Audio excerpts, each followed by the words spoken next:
మేడారంలో అమ్మవారు విగ్రహ రూపంలో ఎందుకు లేరో తెలుసా?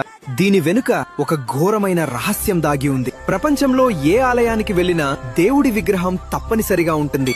కానీ మేడారంలో మాత్రం విగ్రహం ఉండదు. అక్కడ కేవలం కుంకుమ భరిణి మాత్రమే ఉంటుంది. 13వ శతాబ్దంలో సమ్మక్క తల్లి యుద్ధం చేస్తూ తీవ్రంగా గాయపడి చిలకలగుట్ట వైపు వెళ్లిపోయిందని కథను. తల్లిని వెతుకుతూ వెళ్లి వారికి అక్కడ ఒక చెట్టు కింద ఈ కుంకుమ భరిణి కనిపించింది. అదే సమ్మక్క తల్లి స్వరూపమని నమ్మి నేటికి ఆ రూపానికే జాతర నిర్వహిస్తారు. ప్రతి 2 ఏళ్లకోసారి ఆ గుట్ట నుంచి కుంకుమ భరిణి తీసుకువచ్చిన క్షణంతోనే మేడారం జాతర ప్రారంభమవుతుంది. ఆ సమయం మొత్తం మేడారం ప్రాంతం అంతా ఒక అద్భుతమైన దైవశక్తితో కంపిస్తుంది. ఆ తల్లి మహిమపై నమ్మకం ఉంటే జై సమ్మక్క సారక్క అని కామెంట్ పెట్టండి. మనుషులు అవసరమైతే అరణ్యాల్లోకి వెళ్లిపోవచ్చు, కానీ దేవతలు అదృశ్యమైపోయినా మళ్లీ మనల్ని కాపాడటానికే తిరిగి వస్తారు.